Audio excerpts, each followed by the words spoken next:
Hey there, Stampers. This is Sherry Roth from Stamped Treasures. I'm a Stampin' Up! Demonstrator from Alberta, Canada, and I am going to share how to create this landscape diagonal joy fold card. So if you follow me, you may have seen a previous video where I created this diagonal joy fold card. So this is the portrait version. And the measurements and the way you cut it are a little bit different on the horizontal version, or the landscape version. So I thought I would film a separate video with different product and share how to create this for you.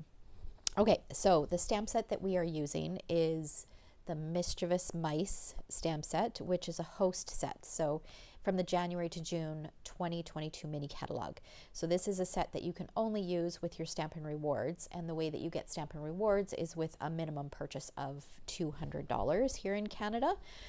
However, for the month of March 2022, if you place an order from me online, then your name will get entered to win one of these sets. All right, and then the DSP, I've taken that from the All Together DSP, which is a paper, it's a black and white paper collection. This is not in any of our publications. It is a special release and available while supplies last. So you can see that it's all black and white. Some of these patterns can be colored in.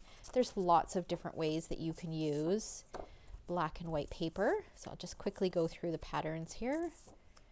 So that is side 1. And then the second side, you can see that there's lots of geometric kind of patterns. Can't go wrong with pattern papers like this. So fun. Imagine coloring this in with lots of different colors. Same with this, you can create little rainbows. All right, so that is the paper, and that is available, I think I said this, I can't remember, while supplies last. All right. Okay, so let's go ahead and get started. Now there are lots of pieces to this. It is quite a simple fold, but there are a fair number of pieces. So I'm going to quickly go through the measurements, but I will also link the blog post to where, so that you can go back and find the measurements afterwards, so you don't have to madly jot things down. Okay. All right, so we've got a piece of crushed curry cardstock that measures 4 1/4 by 11 inches. And we are going to put it in our paper trimmer with the long side along the top, and we're going to score it at 5 1/2 inches. And then what we're going to do is that score line, the upper left of that score line is going to get lined up with the track, and hopefully you can see this. So I'm going to line that up with the track, and then this lower right corner is going to get lined up with the track. And once I've got that positioned, I'm going to use the cutting blade and cut that piece. This we won't use. You can save that for a different project. All right, so we've got that. We've also got a piece of crushed curry that measures 3 inches by 8 inches, and we're going to score that at 4 inches. Okay, and then we've got a piece of black that measures 4 by 5 1/4. We don't need to do anything with that. And we've got a piece of white that measures 3 7/8 by 5 1/8. And I've gone ahead and I've embossed that using the painted texture embossing folder. Okay. All right. So we don't need to do anything with that just yet. We need a scrap piece of white for stamping. And then we need 2 pieces of black that measure 2 3/4 by 3 3/4, and 2 pieces of white that measure 2 5/8 by 3 5/8. So these are going to mat one on top of the other. So you need 2 of each of those. Okay. All right. So I think, oh, and then the last piece that we need is we need a piece of DSP that measures 3 7/8 by 5. So this is 6 by 6 paper. It's just one of the patterns from that all together pack. I think I'm going to use this one on the outside. So I'm just going to snip this down to 3 7/8. Because this is a horizontal card, one thing that you want to make note of is if your patterned paper is directional, you want you want the long side to be the bottom. Okay, so this, if this was directional, I have my paper going the right way. This side should be the 5-inch side. Okay, this particular pattern is not directional. So I'm just going to go ahead and rotate it and cut it at 3 7/8 by 5 inches. Okay, so if your pattern paper was directional, this is how it would look. So if you had flowers going up, this would be the bottom of the flowers, and your flowers would be growing out of the ground like that. Okay, all right. Oh, and the last thing that we need to do with this is we need to diagonally cut this as well. So you're going to take from the top left corner to the bottom right corner. And I'm just going to line that up with the groove here. And slice. This top bit we don't need. We're going to keep the bottom bit. Okay, so I think we're done with the paper trimmer. We can move that out of the way. Now what we're going to do is we're going to stamp our little mouse who's hiding in the cheese. So I'm going to ink that up with Memento. So I am coloring in using Stampin' Blends. If you want to color it in using a different method, then you just make sure that you're using the appropriate black. So for example, if you wanted to watercolor this, you might want to choose a different paper rather than basic white. You could use watercolor paper or shimmery white paper, and you would stamp it with StazOn ink. Okay, so we've got that, and we're just going to set that aside just to let that ink set before we go ahead and color it in. Now we're going to bring in our card base. We're going to fold along that score line. Use our bone folder to make it nice and crisp. We're going to take our inside layers, which is our black piece and our white piece, and some multi-purpose glue. And I'll decide, it doesn't really matter which pattern, which side is up. They both look great. Now I don't normally use this much glue, but because this is embossed, I do tend to use a little bit more adhesive on my embossed layers. And I'm going to add this, let's put this on here so that you guys can see what I'm doing. I'm adding this to my black layer so that I have about a 1/16 of an inch, and it's really hard to see on this black border. Looks like my paper trimmer was not quite sharp enough here. Okay, I think that looks good. Okay, so now I'm going to bring back my card base, and this piece is going to go in the center of the inside of our card. So we'll just add some adhesive, and this time you'll have about an 1/8 of an inch border all the way around.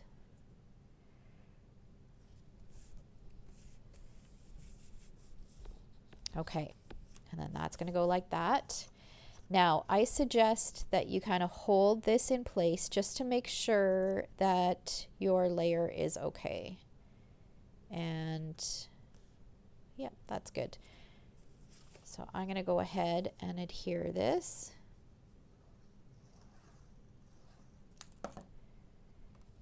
On here. And this will give us about an 1/8 of an inch border all the way around.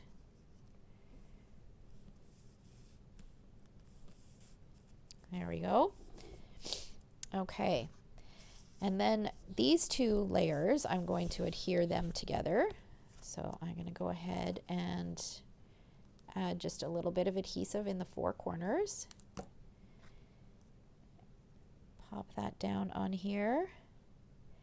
And again, we'll have about a 1/16 of an inch border all the way around.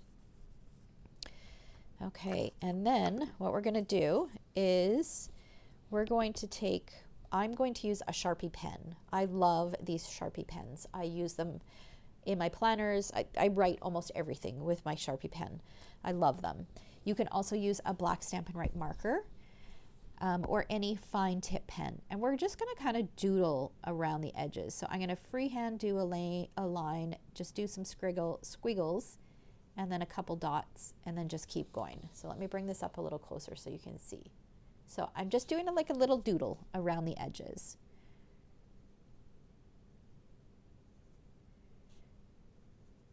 I'm not really thinking too much about it. I'm just, whenever I feel like stopping, just do my little doodle. Sometimes I do the dots right next to the doodle. Sometimes I do them, I separate them. Okay, so we'll have a little doodle around the edges, and then we're going to take the greeting that says "Say Cheese." We'll ink that up with Memento. And we're going to stamp that in the upper left corner. Okay. And we'll put that on there for now. Okay, now this should be good. We can go ahead and color this. So I'm going to use some Petal Pink, light Petal Pink blends, and just color his nose and the inside of his ear with light Petal Pink. And then I'm going to come in with some dark gray granite.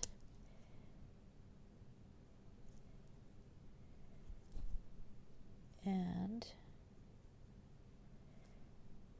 just kind of add where I think it would be a little bit darker. And then I'll fill in the rest with light Petal Pink. Or not light Petal Pink, light gray granite.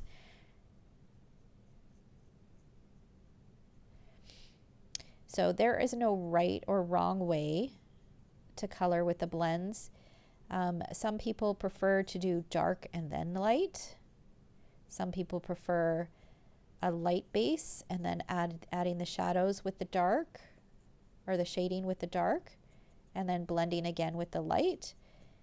So I encourage you to kind of experiment and see what works best for you. And you'll find that some colors there isn't a huge difference in the shades. Some are quite light. Okay, so we've got our mouse. And then I'm going to bring in some dark daffodil, and we're going to color our cheese. So I'm going to add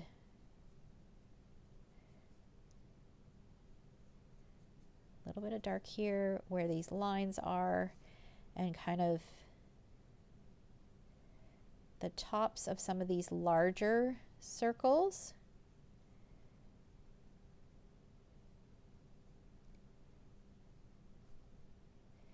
And then inside here, because this is probably a little bit darker, I'll do a little bit around the top of the cheese here, and a little bit here.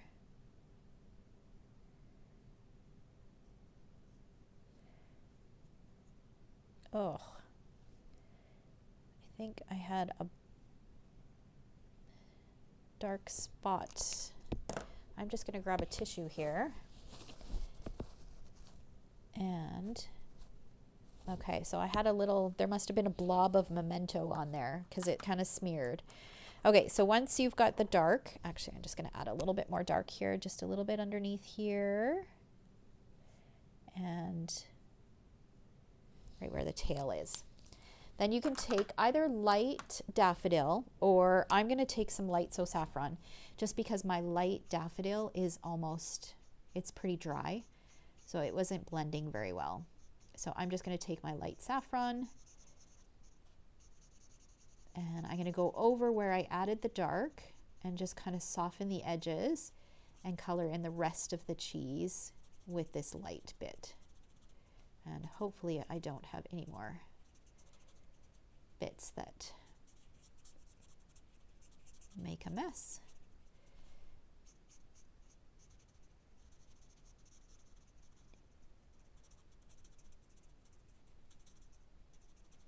So, and inside these circles, I'm filling those in with some more yellow. Trying to go around these black dots just in case my Memento went on a little heavy. Okay. So I'm just going to go over that yellow. I might actually bring in my light daffodil here and just see if I can get this to blend just a little bit. Yeah, I don't think there's much coming out here. It's time to get a new set of daffodil blends, I think. Okay. All right.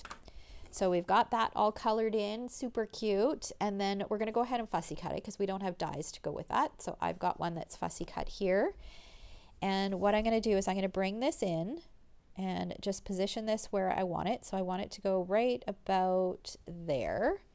And I'm going to take my light gray granite and just going to move this and just do a couple little lines like that, and that will make it look so that look like our cheese isn't floating. So it just kind of grounds it a little bit. We'll pop this up with some dimensionals, and we'll add this on here just like that.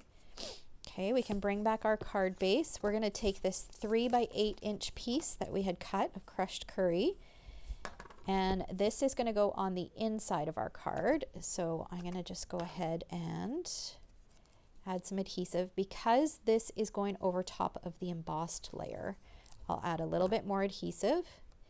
And you want it so that the fold is on the right hand side.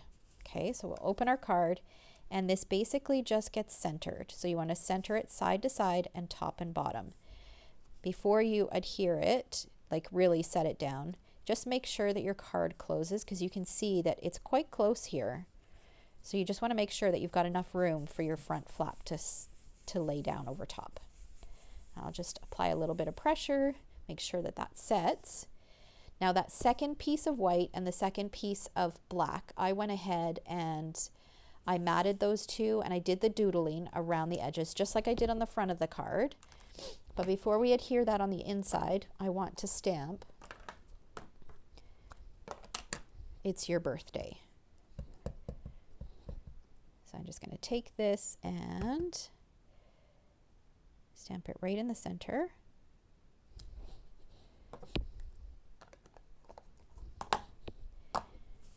And then this can get adhered to the inside of our card.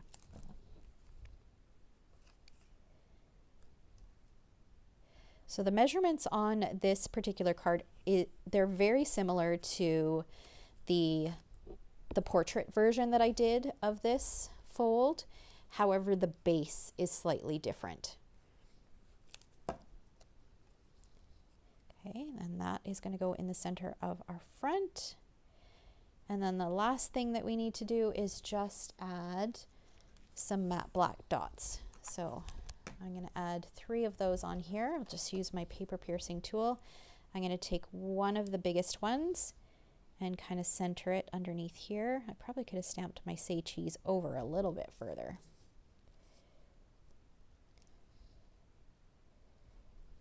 And then a couple little ones.